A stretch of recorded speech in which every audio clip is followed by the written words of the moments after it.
je voulais aussi être mannequin. Ok, oh. Oui. Est-ce que les parents étaient d'accord? Et après, il m'a demandé si je peux accepter de prendre sa main. Être une femme d'un homme de Dieu. Est-ce que vous rêvez même d'être ça? Est-ce que un jour vous avez pensé que vous allez épouser un pasteur? Mais ce que je peux dire seulement, ce n'est pas facile. Parce que ça demande beaucoup, beaucoup, beaucoup. La vie des sacrifices. Toi, la maman et tes enfants, c'est une vie de sacrifices. Quand vous parlez de sacrifice, quel genre de sacrifice vous deviez faire?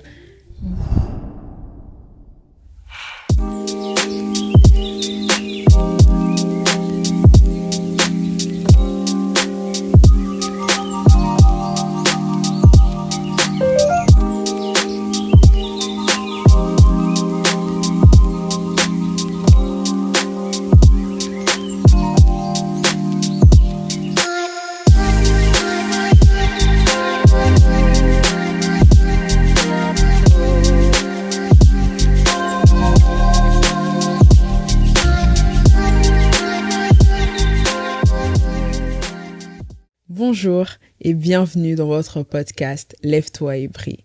Aujourd'hui pour vous, nous avons une invitée spéciale. Elle est femme, elle est mère, elle est servante de l'Éternel, précisément dans le ministère du chant. Pour vous aujourd'hui dans ce numéro, maman Yvette Kalonji. Bonjour maman Yvette. Bonjour Andrea. Comment vous allez? Je vais bien, merci par la grâce de Dieu. Nous sommes très contents de vous recevoir sur le plateau Lève-toi et brille. Alors, comme certainement vous l'avez entendu, j'ai essayé de vous présenter avec mes propres mots, mais comment vous-même vous définirez? Moi, je dirais, je m'appelle maman Yvette Kalonji Lukadi. Je suis une mère de 2 enfants biologiques et beaucoup d'enfants spirituels. C'est tout ce que je peux dire. D'accord. Alors, comment s'est passée votre enfance? Comment vous avez grandi? Moi, j'ai grandi dans une famille chrétienne. Là, on ne parlait que de Dieu. Et chaque dimanche, on était obligés d'aller à l'église. Tu ne peux pas te donner raison, je n'ai pas d'habits, mes habits sont lavés, tout ça, non. Tu ne donnes pas raison de ça. Chaque dimanche, on devrait aller à l'église. C'est ma mère qui nous a aidés. Okay. C'est ma mère qui nous a aidés. Elle a cherché Dieu, elle est partie et elle nous a amenés aussi.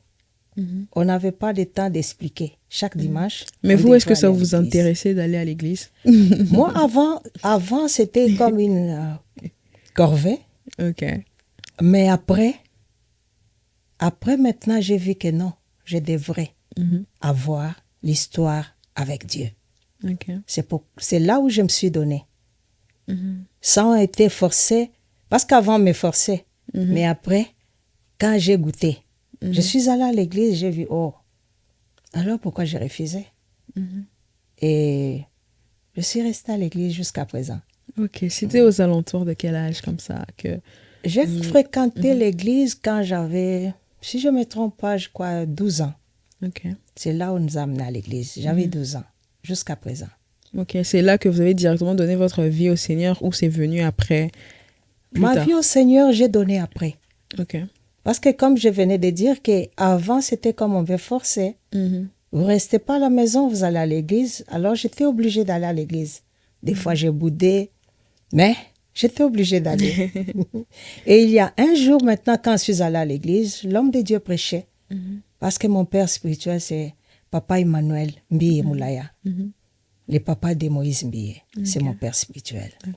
Il nous a prêché qu'il faut avoir l'histoire avec Dieu. J'ai essayé de comprendre ce qu'il disait. Donc, il faut avoir l'histoire avec Dieu, c'est-à-dire il faut connaître Dieu. Et je me suis mis à lire la Bible, à écouter beaucoup la parole de Dieu. C'est là où j'acceptais maintenant de suivre Dieu, sans contrainte. C'est ça. D'accord. Et comment ça s'est passé votre adolescence un peu? comment ça s'est passé en tant que jeune fille, vous, comme votre famille était chrétienne. Je suppose que tout le monde, à cette époque, tout le monde n'était pas chrétien. Il y avait aussi des païens. Alors, comment ça se passait à l'école? Et vous avez grandi où précisément? Moi, je suis née à Kananga. Maintenant, on appelle Kasaï Central, si je ne me trompe pas. Alors, j'ai grandi à Kinshasa, dans la commune de Lemba, plus précisément dans, je ne sais pas, on appelle ça quoi. Donc, je suis née à Kananga, j'ai grandi à Lemba, Lemba-Regini. C'est là où j'ai grandi. Comment s'est passée votre adolescence? Ça s'est bien passé, mais comme on était déjà des chrétiens, comme je venais de dire, on était à l'église. Mon enfance, tout autour de moi, Dieu m'a fait grâce. J'avais les amis seulement les gens de l'église. Et ce qu'on parlait dans notre groupe, en tant que jeunes, c'était seulement les choses de Dieu. On parlait des concerts, des chansons, de la parole de Dieu. Et à notre époque aussi, c'était la période où les gens vraiment avaient la crainte de Dieu. Parce que là, on nous parlait seulement de l'enlèvement. Jésus vient bientôt, prépare ton cœur. Et là, on était attachés à la parole de Dieu. Et je vivais avec les amis qui priaient. Et ensemble, on parlait seulement des choses de Dieu. C'est ça mon enfance. Donc les choses du monde ne vous ont pas trop intéressé ou vous n'avez pas été influencé à non, l'école? Non. Je n'étais pas influencée parce que moi, je peux dire que moi, c'est l'école. Après l'école, c'est l'église. Je n'avais pas des amis. Mon père n'aimait pas avoir beaucoup d'amis et sortait avec les amis, tout ça, non. Mais à Kinshasa, parce qu'on est entouré avec tout ça, hein, on est entouré avec des amis qui fréquentent ceci, cela, qui fait ceci, cela, mais nous, non, nous, c'est l'église. Oui, et vous-même, personnellement, vous n'étiez pas attiré par cette vie de vous dire, OK, je peux un peu sortir du cadre de l'église et tout, voir d'abord à l'extérieur comment ça se passe? Je n'étais pas tentée à faire cela. Pourquoi? Parce que quand tu écoutes la parole de Dieu, tu n'as pas d'abord crainte de tes parents. Tu peux avoir crainte de tes parents, mais tu as vraiment crainte de Dieu. Partout où tu vas aller, c'est comme si l'aide de Dieu est sur toi. C'est pourquoi moi, je n'ai pas fréquenté de mauvais amis.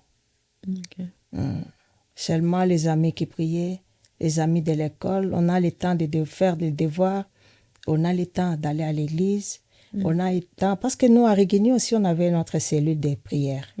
Et on a le temps d'aller là-bas, écouter la parole de Dieu et célébrer Dieu, et c'était tout. Toute ma vie, c'est ça. Alors, qu'est-ce que vous faisiez à l'église? À l'église, moi, je chantais. J'ai commencé à le faire depuis notre maison, depuis la maison. Avec mes sœurs, avec mes frères, les soirs à la maison, on chantait, on priait, c'est ce qu'on faisait. Et à l'église, vous avez commencé à chanter. C'était bien, comment ça se passait? J'ai commencé d'abord à chanter à la maison. Mon père avait la radio, je ne sais pas comment on appelait ça, c'est enregistrer, qu'on enregistrait des choses. C'est très petit comme ça et on faisait mes sœurs faisaient des poèmes et moi je chantais. Et après, mes frères, mes sœurs m'encourageaient à faire cela. C'est là où j'ai commencé à chanter. Et après, j'ai adhéré les groupes, les chorales de l'église. C'est tout. Mais à partir de ce moment-là, de quoi vous rêviez?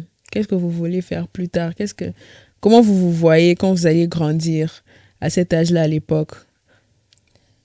Moi, comme j'ai fait la couture,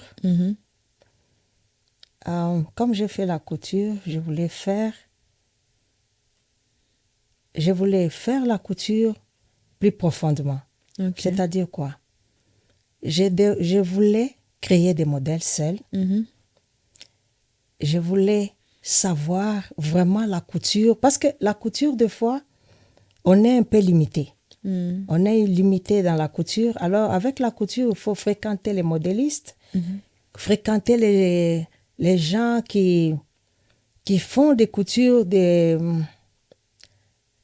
coutures de marque. C'est ce que moi, je voulais faire. Je voulais aussi être mannequin. Ok, oh. Oui. Est-ce que les parents étaient d'accord ou... Je voulais ça, mais mon père ne voulait pas. Ok. Mon père ne voulait pas, mais moi-même, j'aimais ça.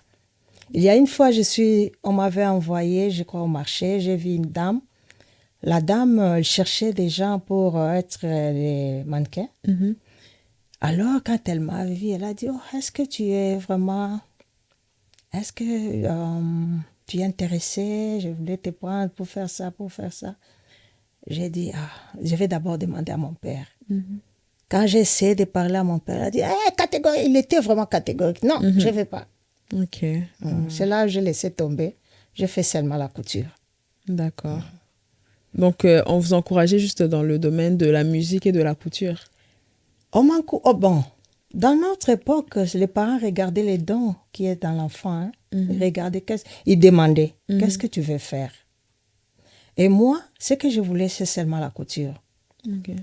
Pourquoi? Parce que je voyais des modèles qui sortaient. Je disais, d'abord, je me demandais comment faire la couture et comment couper l'habit et après les rattacher, tout ça. J'étais vraiment intéressée.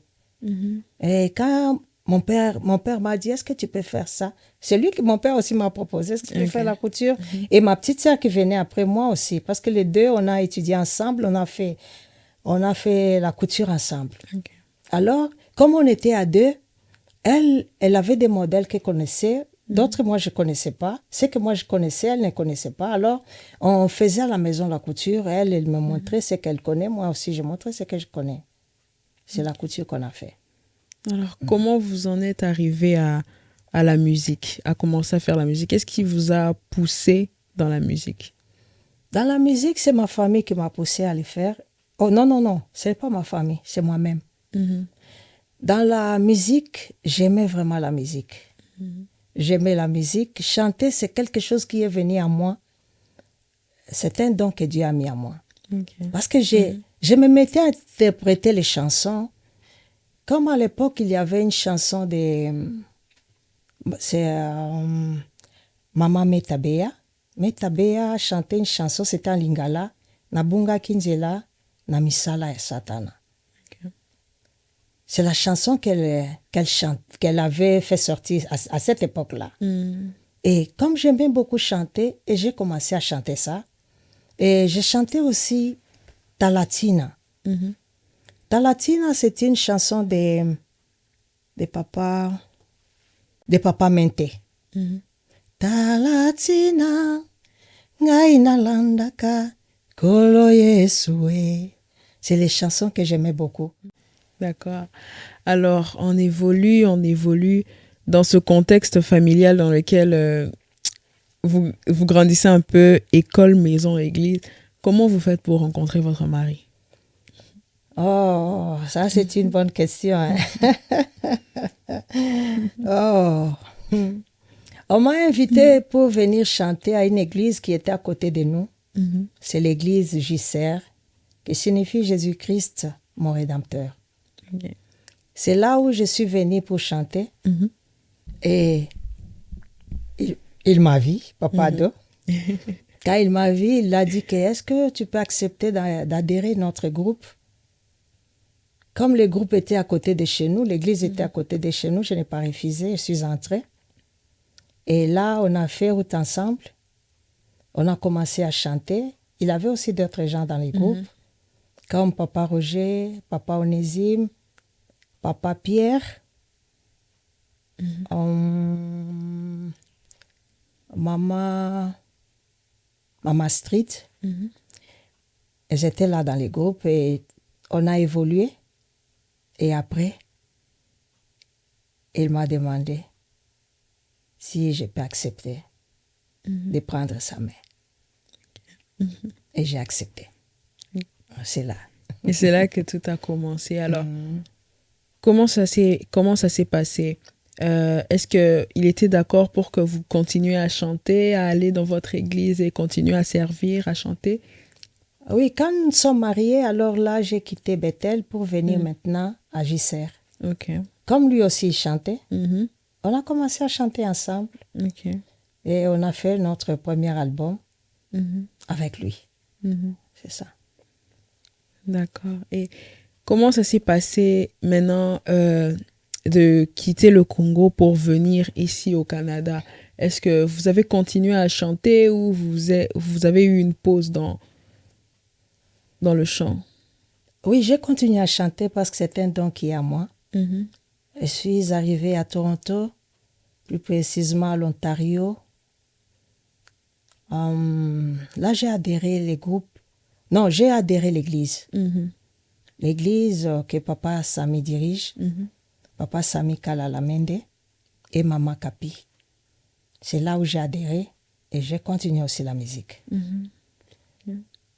Et après, nous avons quitté Toronto pour venir ici à Windsor, Mhm.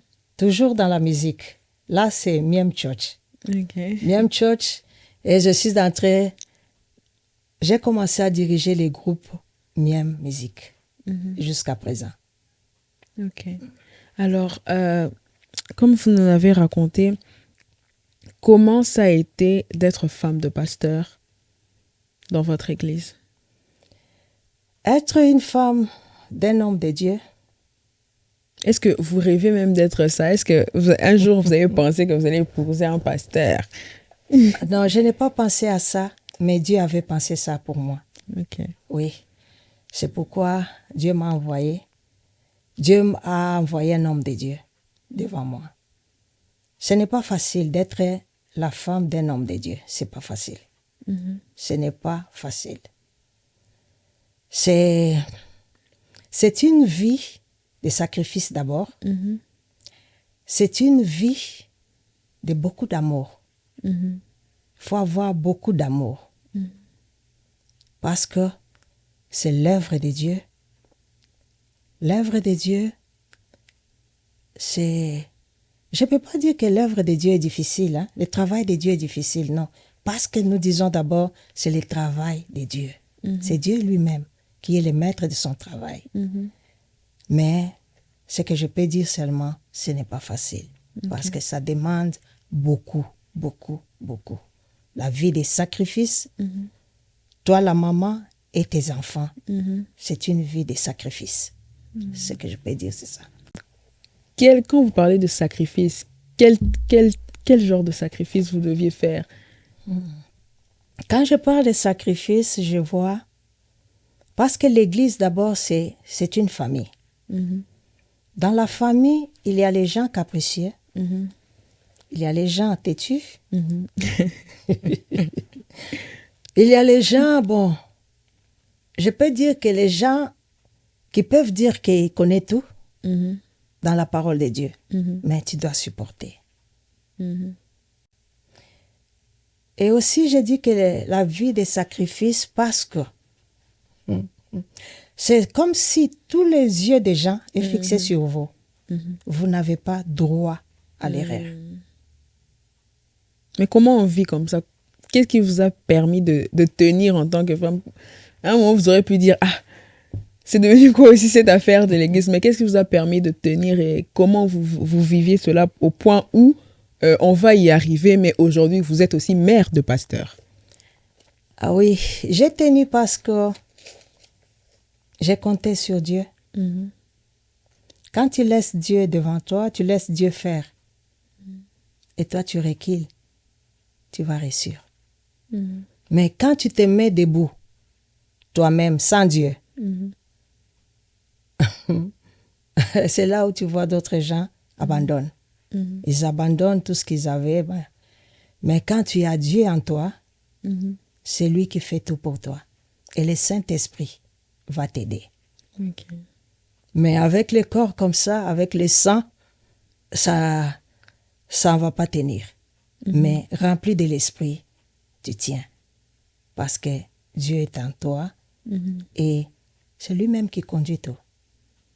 D'accord. Mais ok, qu'est-ce que vous allez aujourd'hui, avec votre expérience, qu'est-ce que vous direz à ces jeunes filles? Parce que à l'époque, moi, de ce que j'ai entendu des parents et tout ça, c'est que épouser un pasteur, c'était pas, on va dire, à la mode, hein, parce que les pasteurs, c'était un peu, je vais le dire le terme, ils étaient pauvres. Donc, c'était pas un rêve d'épouser un serviteur de Dieu. Mais aujourd'hui, nous sommes dans une époque où je peux même dire à la mode. Toutes les jeunes filles veulent épouser un serviteur de Dieu. Pourquoi? À cause du match. Il y a aussi un côté positif à ça, dans le sens où les vues sur les réseaux sociaux et tout ça. Mais aujourd'hui, maintenant, qu'est-ce que vous pouvez dire à ces jeunes filles qui veulent à tout prix être femmes de pasteur et tout ça? Pas seulement femmes de pasteur, mais femmes d'hommes de Dieu en général. Oh, comme conseil que je peux donner à mes sœurs, épouser un homme de Dieu, c'est pas facile. Ce n'est pas facile. Ce n'est pas seulement quand vous êtes là devant l'église, ton mari prêche et tout ça, non. Ce n'est pas ça. C'est une vie de consécration. C'est une vie, tu t'abandonnes. Donc, c'est une vie... Oh, bon, une vie de sacrifice. Il faut beaucoup te sacrifier. Parce que tous ces gens qui viendront à l'église, leur caméra sera sur toi et sur toute ta famille. Alors là, tu n'as pas droit à l'erreur. Et si tu n'as pas le Saint-Esprit et tu n'es pas aussi mûr dans la parole, parce qu'une femme d'un homme de Dieu, c'est une femme qui connaît la parole, qui pratique la parole de Dieu, qui est dans la parole. La parole te demande quoi? La parole te demande d'abord, la parole te dit et te demande d'être une femme modèle. Avant de prêcher les autres, que tu sois d'abord exemplaire.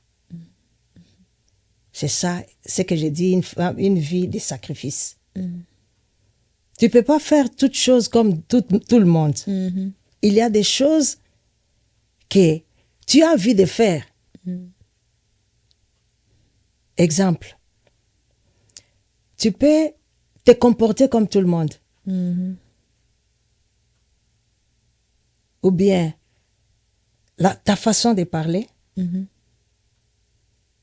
ta façon d'être au milieu des gens, même dans les fêtes païens. Une femme d'un homme de Dieu, il y a les comportements qu'elle doit afficher.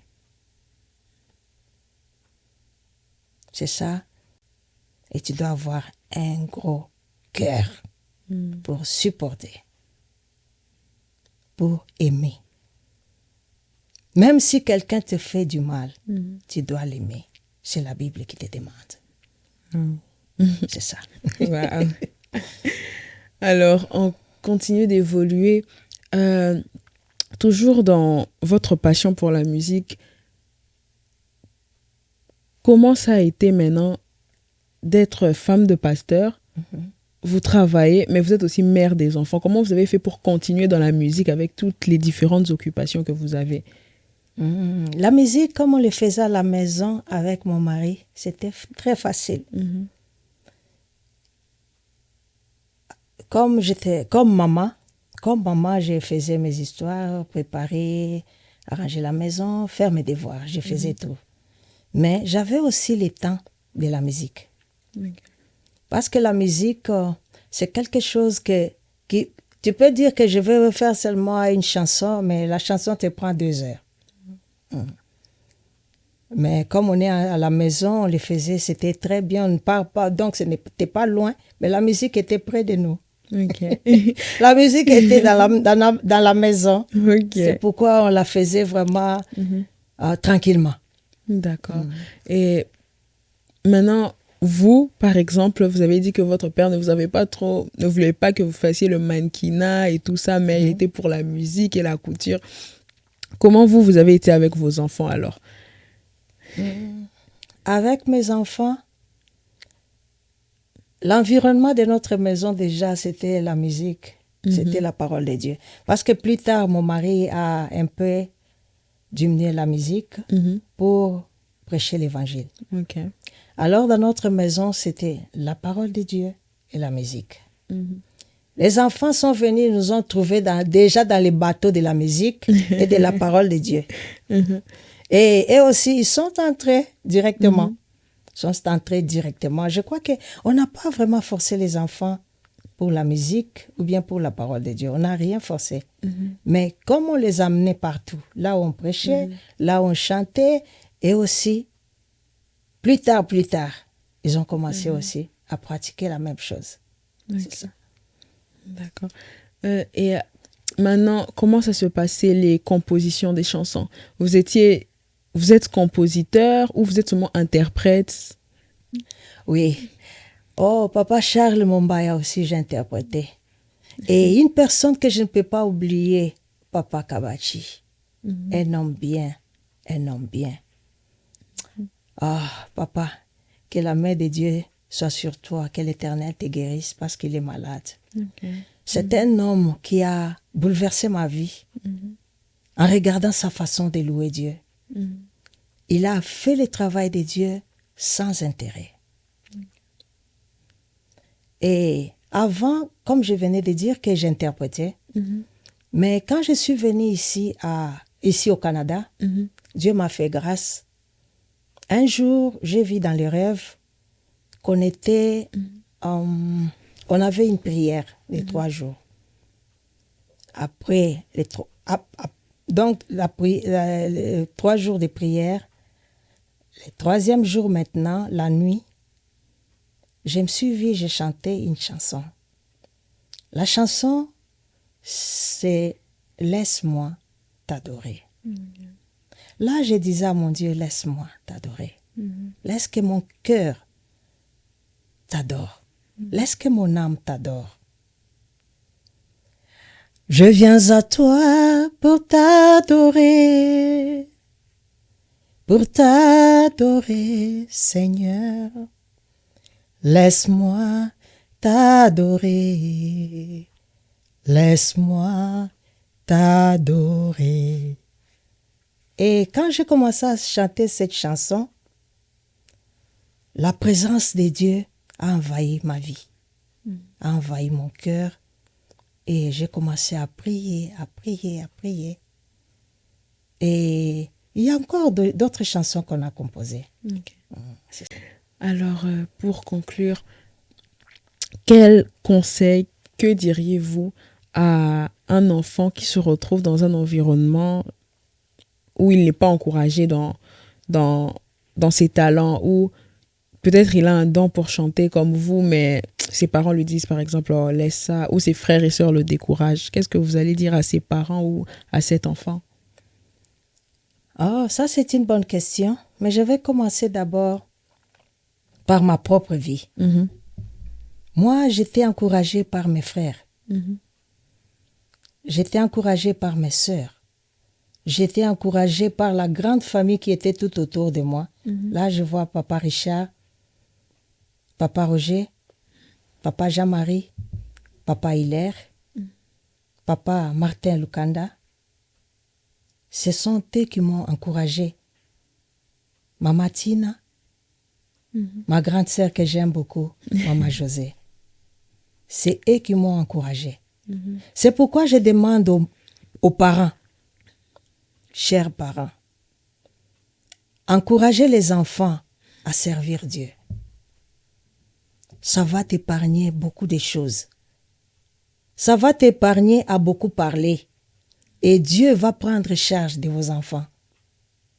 Laissez les enfants, Dieu a mis en eux un don. Laisse les dons de l'enfant parler.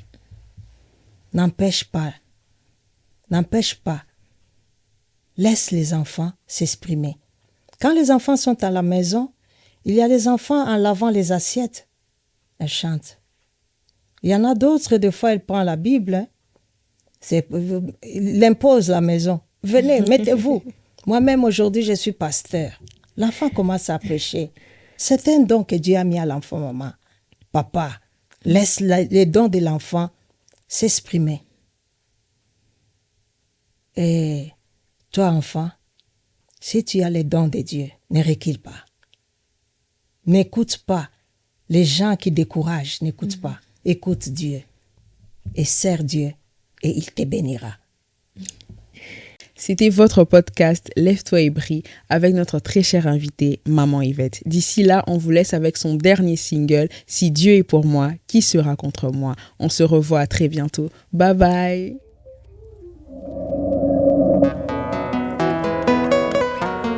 Si Dieu est pour moi, qui sera contre moi?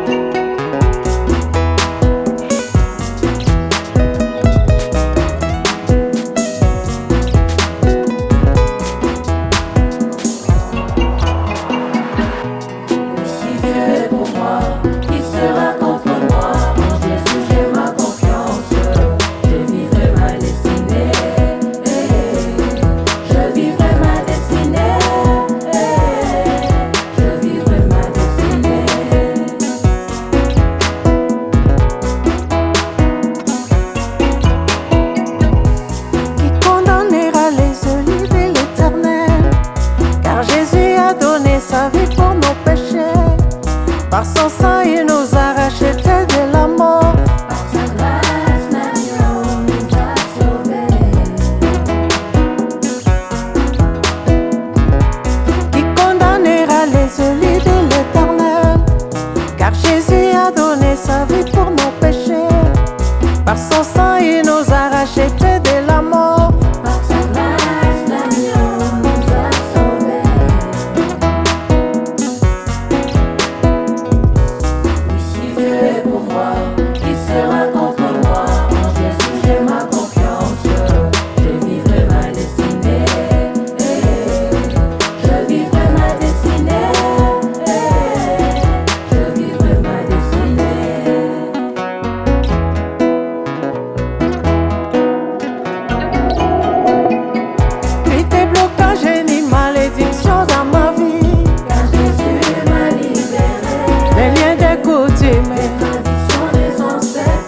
Les liens des familles,